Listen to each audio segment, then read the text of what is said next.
Good afternoon. My name is Sarah Holmesy, and I am joined today by Kokal Sathiapalan, Thomas Goyer, George Maleka, and Sally Twin. We're here today on behalf of the Ministry of Employment and Social Development, and we're a working group tasked with taking control of federal IT procurement. ESDC is responsible for the Benefits Modernization Program, which is one of three examples of an IT procurement project subject to scrutiny and an Auditor General report. It's our analysis that the vast majority of federal IT procurement is not out of control, as 84% of projects progress as planned. But this is not just about IT procurement, and this is not an issue that only IT experts need to care about. IT is simply an instrument we use to deliver benefits and services. Ultimately, this is about how we connect with the public. So it's our responsibility to learn from the past to prevent issues in the future within federal IT procurement. Next slide, please.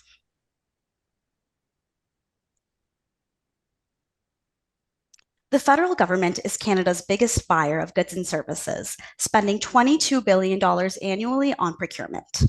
Since 2017, out of the over 200,000 active procurement contracts, 16% of these contracts received at least one amendment, which resulted in a cumulative cost of $26.4 billion. In 2021, $4.57 billion was spent in IT procurement alone, making it the second largest area of procurement spending. In a time of ongoing digital transformation within the federal government, we can expect this figure to grow. Over the last 7 years, the Auditor General has reported on 3 IT procurement projects. Common themes emerged regarding changes in scope, accountability, and IT capacity within the federal government, all of which impact a project's timeline, costs, and service delivery. Next slide, please. The Benefits Modernization Program, the Phoenix Payroll System, and the ArriveCan app are projects from different departments occurring at different points of time with differences in terms of cost and objectives. The Phoenix system centralized pay services for federal employees.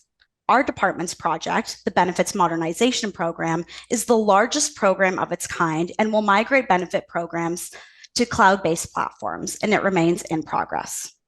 Now, ArriveCan was rapidly developed within 2 months due to temporary procurement flexibilities in response to public health measures. This differs from the other 2 projects, which are longer term and had more planning involved. Despite all of these differences, our analysis of Auditor General reports highlights 3 common themes and 3 shared traits. These projects can be described as complex, high risk, or large scale, or any combination of these. Complexity refers to the level of intricacy. High risk refers to an elevated potential for adverse outcomes, and large scale refers to projects requiring substantial resources and typically costing over $100 million. The shared issues amongst these projects can be defined as inadequate accountabilities, changes in scope, and a shortage of internal IT expertise. When scope changes significantly, this results in delays and major overruns. And inadequate accountabilities is a result of a risk culture in procurement, which further perpetuates this cycle. Next slide, please. Assessing further, the financial impact and impact on service delivery is profound in all 3 projects. The Benefits Modernization Program has overrun by $3.4 billion, and one estimate from PricewaterhouseCoopers projects it to run 94% over its original cost estimate. Over 10 million Canadians rely on these benefits, so any errors in its implementation could risk payment disruption. The other 2 projects also faced significant financial overruns and had a direct impact on Canadians, including 51,000 federal employees not being paid on time and Canadians facing barriers to re-entering the country during the pandemic.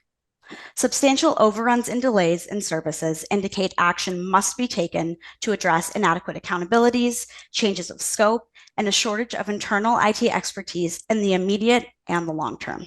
Next slide, please.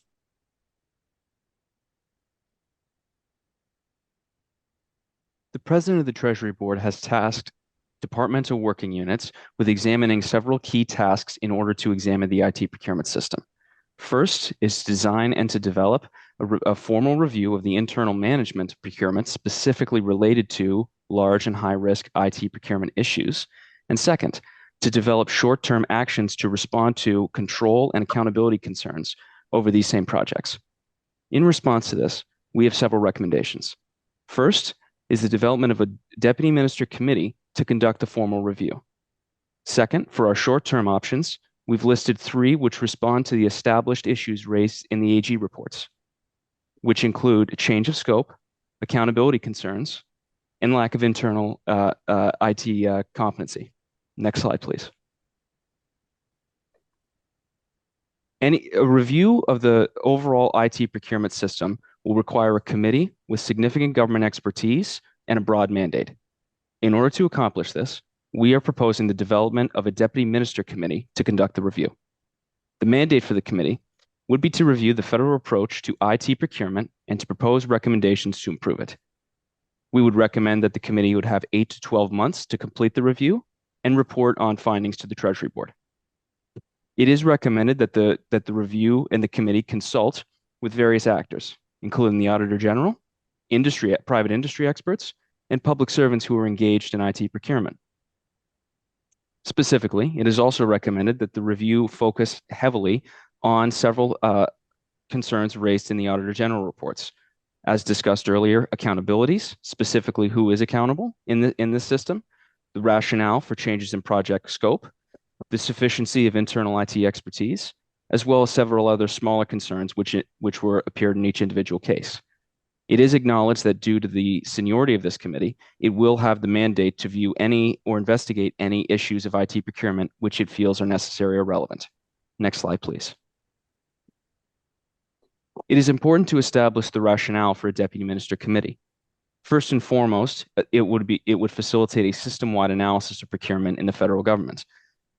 Prior AG reports focused on individual cases, which while helpful, don't fully enlighten on several sides of the system. Treasury Board has requested a whole of government approach, and using deputy ministers will help to facilitate this department by department. Second, accountability has been a key concern raised throughout the AG reports, specifically who is accountable for this system and how that accountability functions. Deputy ministers are the point of accountability for their departments and for what takes place in their departments. By having them head this committee, it helps reassign and establish that chain of accountability, which can then be taken to different projects. Finally, deputy ministers are experts in governance. The judgment of how government functions is key to this review because it is vital to know how reforms will be effective and how they can be implemented. Next slide, please. We are recommending that the Deputy Minister Committee have 8 members. First, the chair should be the Secretary of the Treasury Board. This is due to the fact that the Treasury Board has requested this review and because of the key role the Treasury Board has in setting government-wide procurement policy. Next would be deputy ministers for departments which have particular expertise in this area. That would include the Chief Deputy Minister for Public Services and Procurement Canada, the Chief Information Officer, and the President of Shared Services Canada.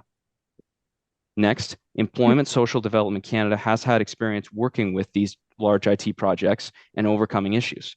This perspective is key to this review and we believe should be included as well.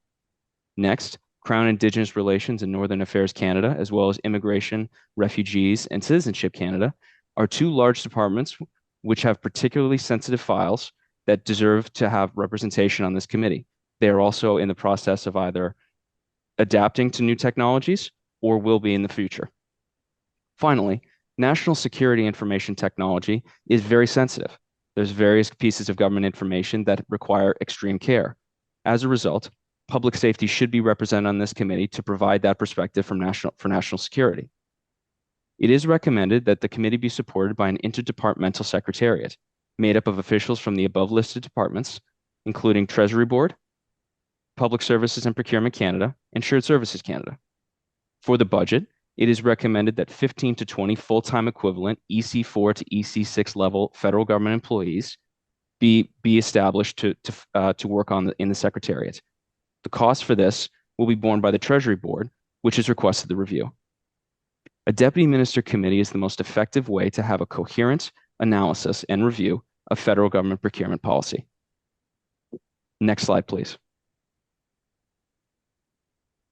The next proposal that I'm going to speak to you about is aimed specifically at limiting scope creep, and it is based on a proven private sector model that has also been effective in the US, the UK, and Australia's public service. It is known as the minimally viable product model, or MVP for short, and it's what our launch, learn, improve model aims to replicate within the Canadian public service. The approach the MVP model takes is quite simple. Rather than design a product or service that addresses all the needs of a project from the start and then implement that, instead we'll try and take the approach where we design a product or service that tackles only the core essential needs of the project and introduces that into the field as soon as possible. What this does is lets the user test it out for us, giving us the luxury of seeing if it works in the real world, how it works, and even identifying areas that are running into issues, all of which we would use to point us in the direction of which features to add in order to refine the services and improve upon the project. The US was one of the first countries to try this model out in the public sector with the digitalization of its Veterans Affairs services. Instead of the US Digital Service trying to design a platform that delivered all of the services of Veterans Affairs, they just focused on getting a platform out as quickly as possible that delivered the most essential services that veterans needed, which in this case were health benefits and disability claims. After they launched that MVP model, they just let the feedback from the veterans using the service guide them to what features they should add next, and use the user data to see how well their system managed the stress load that came with all the additional traffic. They refined the project needs based on that and repeated the cycle a couple of times, and now they have a fully functional one-stop shop, which 9 million veterans across the United States use to access all of their VA services and benefits conveniently both online and through their cell phones. Essentially, the MVP model made sure that the US stayed within budget and on task for this major IT project by starting simple and scaling the project in small increments that aligned with the user's benefit, with the user's feedback, and their own goals. Next slide, please. Our launch, learn, and improve model is based on the MVP concept. We are proposing to select a couple of large-scale and high-risk IT projects to pilot with this MVP-based model. Now, we can understand how there might be some hesitancy to implementing this model for Canada's IT projects, even if it's only as a trial run. So let's take a closer look at the benefits this model brings. First off, the fundamentals principle of MVP is to control scope by concentrating on delivering the essential features. This limits the risk of projects expanding beyond their original scope, which should in turn reduce the number of IT projects that got delayed and go over budget within our system. Not only that, but the MVP model limits a lot of the financial risks associated with these IT projects too. Because for one, it requires a lot less upfront cost to build these MVPs than fully designed project proposals, but also because it scales up in small increments. Meaning that if we ever hit a roadblock or if the user's needs change, then we have the flexibility to simply adapt our next phase of the IT project to address Canadians' priorities without taking a massive financial hit, as we would have with a fully designed IT project, which tends to be quite rigid in nature. Now, from the ESDC's perspective, a potential IT project that could have implemented the MVP model is the Benefits Delivery Modernization Program. Rather than the extensive planning used to create a rigid phase design, we would have tried to design and implement a simple platform as quickly as possible that delivered the most essential services that Canadians needed, such as unemployment insurance, child benefits, and disability support. We could have launched this platform in select regions first to test how the system handles the user load, and then let the Canadians who utilize the program guide our next steps through their data and through their feedback. Essentially, utilizing that user-based evidence to slowly refine and scale the Benefits Delivery Modernization Program to deliver all of its services to every Canadian while staying on schedule and within budget. This would have followed a similar design to the digitalization of Veterans Affairs, which turned out to be quite effective for our neighbors in the South, with 9 million veterans now having centralized digital access to their benefits. Now, considering that the Benefits Delivery Modernization Program would provide Canadians a similar set of benefits at roughly the same scale of users, and that the MVP model has proven to be very effective in public sectors that closely resemble ours, like the Westminster-style governments both in the UK and in Australia, we are quite confident that our launch, learn, and improve model would have been able to replicate the same success for the Benefits Delivery Modernization Program in Canada and hope to implement this future as an intervention. Next slide, please. The Auditor General and experts outside government continually point to a need to improve digital competency in the public service. This recommendation aims to address that issue. To address digital competency, we have looked into the Treasury Board's mandatory training inventory, which is a bank of courses that public servants are required to take. Currently, it lacks courses on digital literacy and competency. We recommend adding mandatory courses on digital literacy to this inventory for federal public servants. While there are multiple options in building this curriculum of content required for digital literacy, we have looked into an existing resource, that being the Digital Academy that is offered through the Canada School of Public Service. The Digital Academy currently offers a series of courses relevant to IT procurement that we see taking approximately 6 to 8 months to integrate into the inventory, as Digital Academy is an already existing federal resource. We do recognize, though, that these courses may be entry level and could benefit from further development, but we believe that mandating these courses as soon as possible will address a foundational shortage of internal expertise that will have long-term benefits. Next slide, please. As the previous action took a bottom-up competency approach, we'll now focus on a top-down solution, starting from the deputy ministers. We recognize deputy ministers have massive responsibilities in reporting to minister of the government, therefore resulting in many projects under their portfolio. Unfortunately, deputy ministers are unlikely to consider IT procurement projects as a top priority until it has become an issue or it's already gone wrong.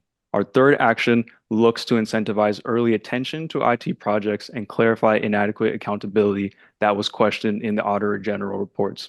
This will be done through an introduction of a 25% fixed percentage performance priority on the existing maximum performance pay for deputy ministers, specifically with complex, high-risk, and large-scale IT projects. Currently, the clerk of the Privy Council assesses performance payment awards for deputy ministers through their annual report card. By adding these IT projects as a corporate priority within the current pay structure, we will send a message throughout government leadership that this issue is pressing and will be a priority for the deputy ministers to focus on. This gives them the specific distinction of accountability for projects to meet their annual performance indicators regularly. Moreover, this will also create a culture shift in how complex, high-risk, and large-scale IT procurement projects are viewed as they continue to have focus by the deputy ministers, which will disseminate as a priority for the rest of the department. Next slide, please. So to recap, we have outlined 3 courses of short-term action in addition to the requested internal management review. Now, these actions hold their own risks, but there are sensible mitigation strategies we have identified, and we have laid them out on the right-hand side of the slide for your consumption.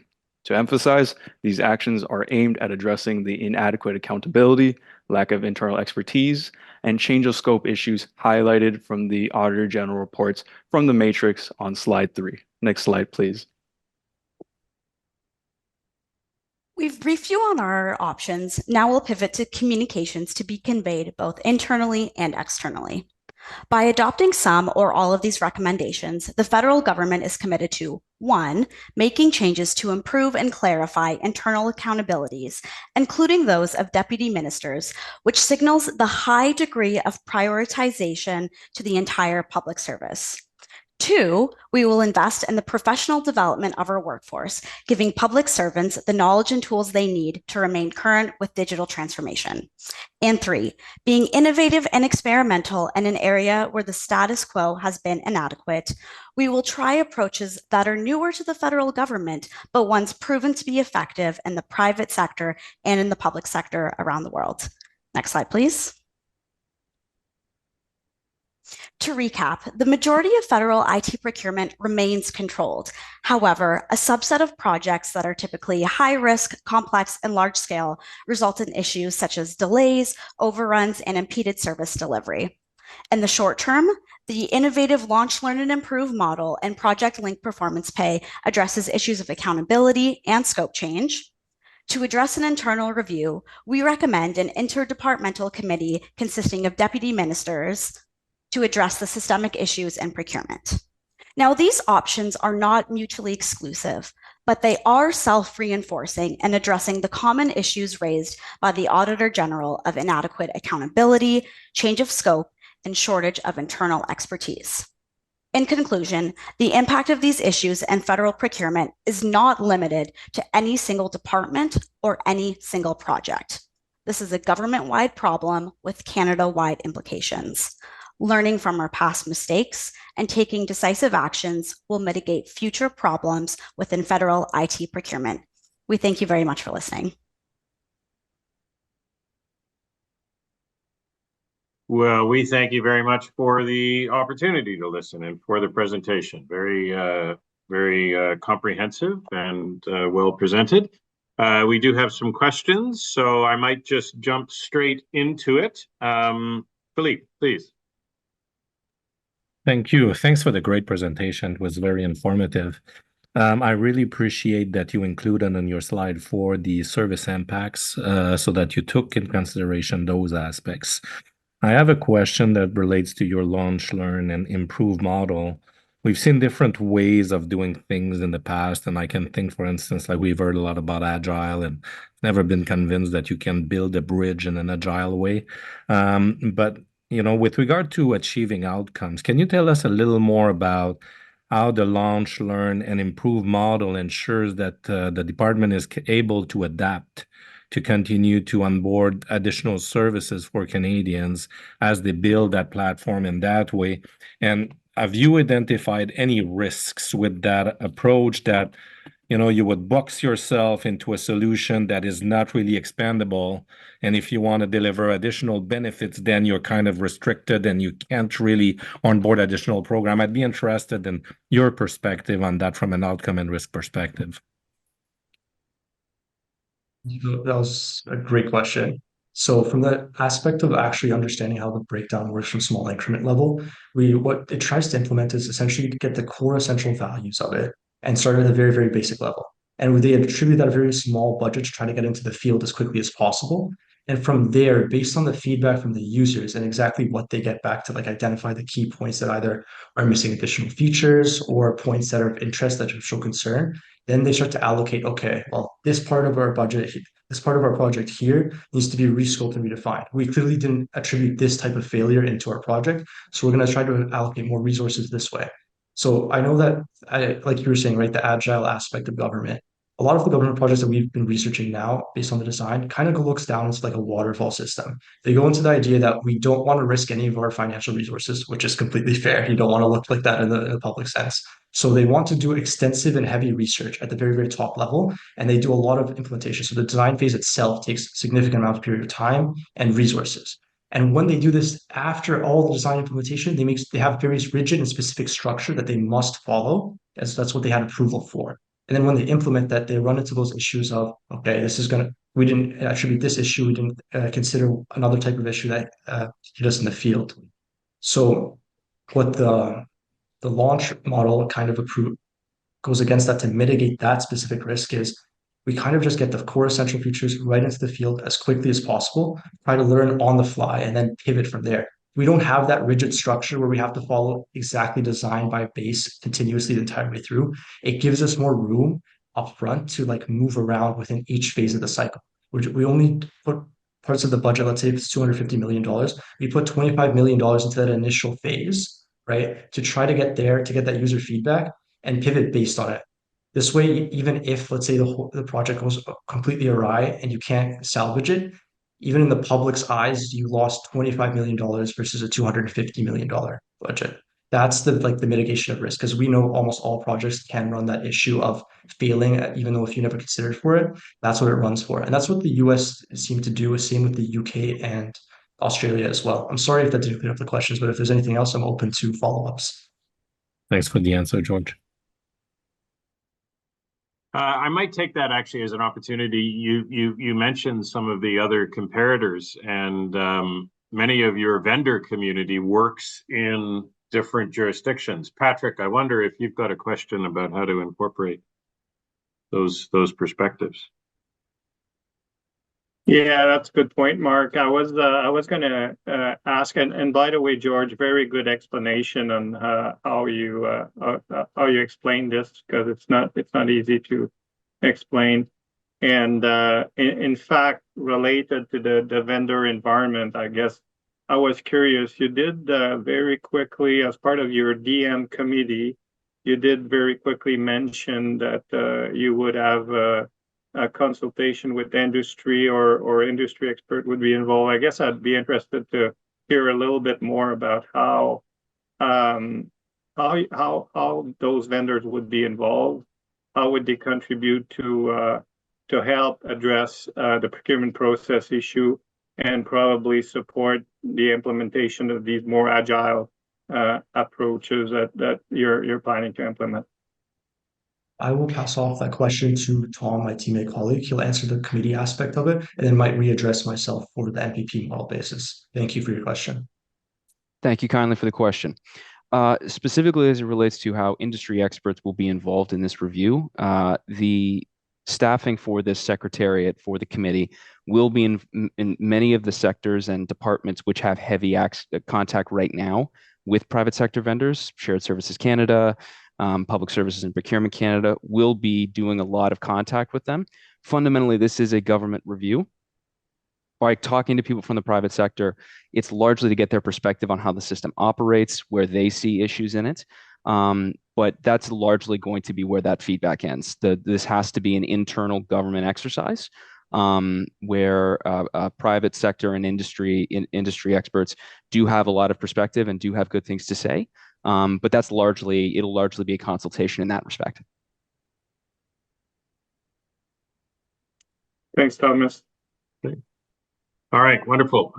Listen, we are running very short on time, but we might have a question, Donna, maybe on overall feasibility of implementation. So much, Mark, and thank you so much for a great presentation. You talked a lot about the pilot aspect, and one of the things I'd like you to just share with the committee here is when you're talking about benefits modernization delivery, if you pilot something and let's say it's old age security and it doesn't work and millions of people don't get their actual benefits, this is just one of the things. I mean, theoretically, I feel like you delivered that aspect very well, but in terms of actually what happens when it didn't work, the upgraded system didn't work, and you literally people didn't get their old age security. Thank you, Dawn, for that question. That's a great question of an aspect that is really hard to mitigate. So from a perspective, that's why we kind of wanted to suggest from a pilot to do it over select regions.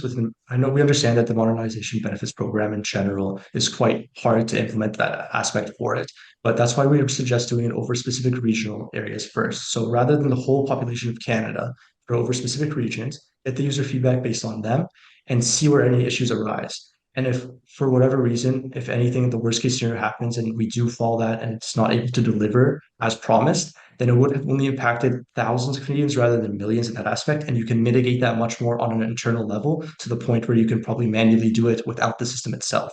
So for projects as large as the Benefits Modernization Program within Canada, we'd suggest first implementing it at a regional level first, and then hopefully from there start to scale it up through increments, where it's to the point where you can fully develop that program across Canada for every Canadian, ensure every Canadian gets their benefits on time and in a good, consistent manner. Hopefully that answers your question. If not, please follow up. Thank you so much, George. Thank you, and team. Thank you. And that does bring us to time. So thank you again on behalf of the committee. We're towards the end of the day, but enjoy what is left of it. And thank you very much for your hard work and the excellent presentation.